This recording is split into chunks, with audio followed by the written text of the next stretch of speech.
الحمدللہ رب العالمین۔ عزیزان محترم، میں آپ لوگوں کے سامنے بہت دیر تک نہیں، بس زیادہ سے زیادہ 15 منٹ مجھے برداشت کر لیں، اس کے بعد میں اپنی جگہ لے لوں گا۔ آئیے کچھ سننے سنانے سے قبل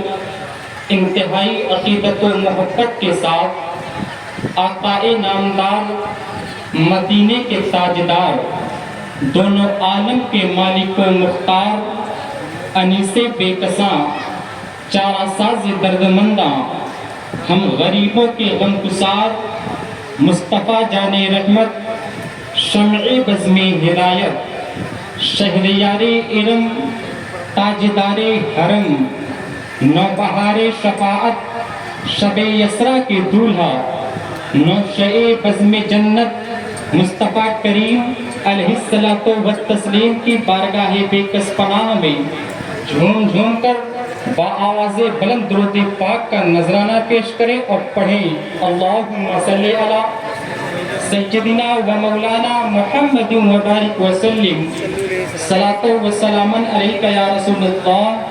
صلی اللہ تعالی علیہ وسلم۔ عزیزان ملت اسلامیہ، خطبہ مسنونہ کے بعد میں نے جس آیت کریمہ کی تلاوت کا شرف حاصل کیا، اللہ رب العزت قرآن مقدس میں ارشاد فرماتا ہے وَمَا أَرْسَلْنَاكَ إِلَّا رَحْمَةً لِلْعَالَمِينَ، یعنی اے محبوب، ہم نے آپ کو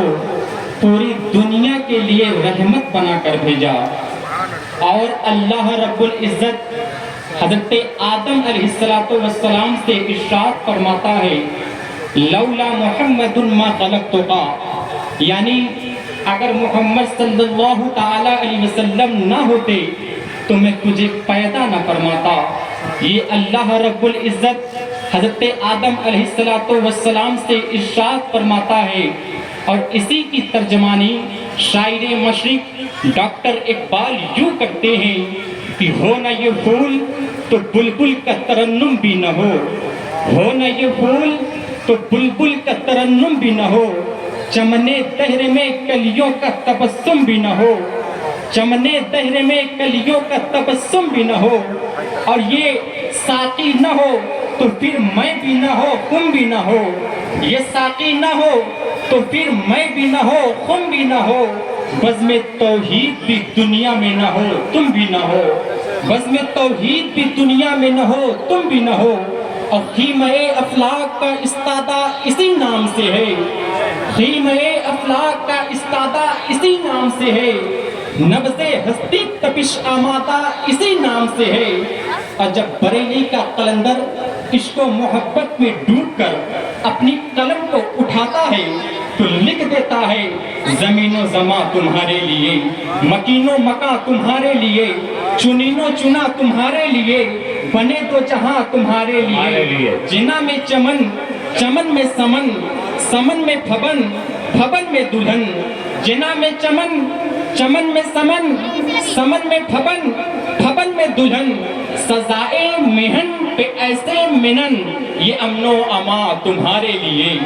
سزائے مہن پہ ایسے منن، یہ امن و اما تمہارے لیے۔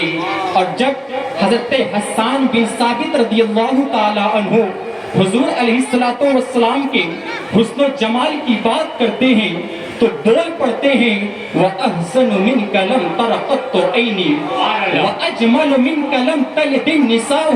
خُلِقْتَ مُبَرَّأً مِنْ كُلِّ عَيْبٍ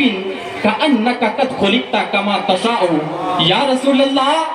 آپ سے زیادہ خوبصورت، آپ سے زیادہ حسین و جمیل میری آنکھوں نے دیکھا نہیں، یا رسول اللہ، آپ سے زیادہ حسین و جمیل کسی کی ماں نے آج تک پیدا ہی نہیں کیا، خلقت مبرأ من کل عیب، یا رسول اللہ، آپ کو ہر عیب سے پاک پیدا کیا گیا، کأنک قد خلقت کما تشاء، یا رسول اللہ، آپ کو ویسے پیدا کیا گیا جیسے کہ آپ چاہ رہے تھے۔ عزیزان ملت اسلامیہ، آج پوری دنیا مسلمانوں کو چیلنج کر رہی ہے، آج پوری دنیا مسلمانوں کو ٹارگٹ کر رہی ہے۔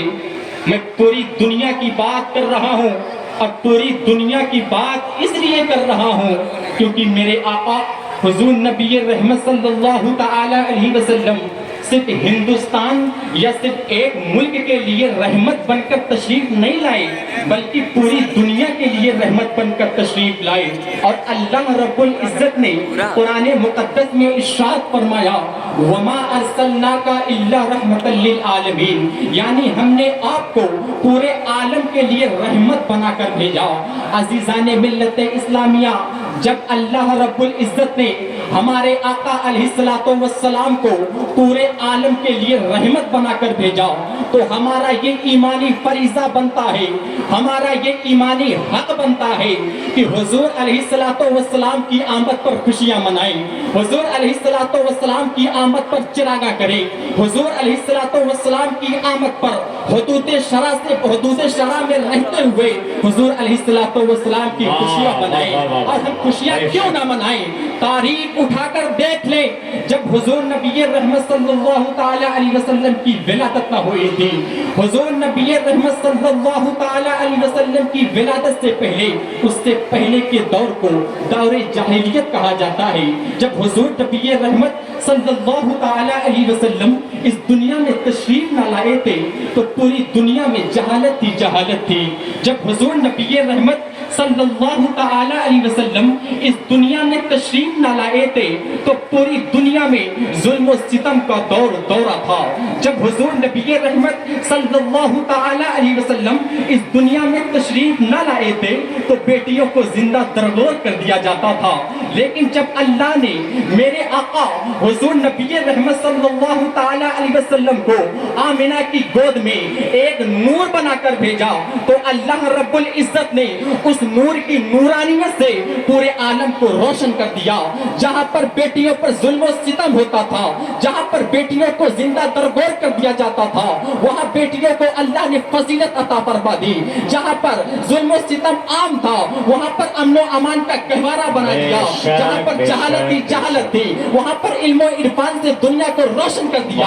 آپ اندازہ لگائیں، جب ایسے عظیم ذات کو اللہ رب العزت نے ہمیں عطا فرمائی تو ایسے عظیم ذات کی آمد پر ہم خوشیاں کیوں نہ منائیں؟ ایسے رسول علیہ السلام کی آمد پر ہم چراغاں کیوں نہ منائیں؟ بے شک ملت اسلامیہ، حضور نبی رحمت صلی اللہ تعالی علیہ وسلم ہمارے لیے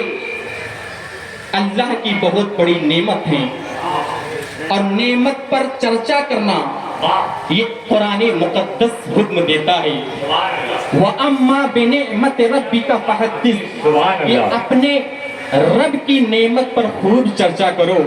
آج جو پوری دنیا میں عید میلاد النبی کی خوشی منائی جاتی ہے وہ یقیناً اسی آیت کریمہ کے تحت اور بہت سی آیت کریمہ کے تحت اور احادیث مبارکہ کے تحت منائی جاتی ہے۔ عزیزان ملت اسلامیہ، میں آخری بات کہہ کر اپنی جگہ لینا چاہتا ہوں اور آپ سے ایک سوال کرنا چاہتا ہوں کہ ہم سب ملک ہندوستان میں رہتے ہیں اور ہر ملک کا کوئی نہ کوئی قانون ہوتا ہے، کوئی نہ کوئی ضابطہ ہوتا ہے، کوئی نہ کوئی قانون ہوتا ہے۔ اسی طرح ہمارے ہندوستان کا بھی ضابطہ ہے، ہمارے ہندوستان کا بھی قانون ہے۔ وہ قانون کیا ہے؟ وہ بھارت کا سنویدھان ہے۔ وہ قانون کیا ہے؟ وہ کانسٹیٹیوشن آف انڈیا ہے، جس پر ہمارے ہندوستان کا قانون چلتا ہے۔ عزیزان ملت اسلامیہ، اگر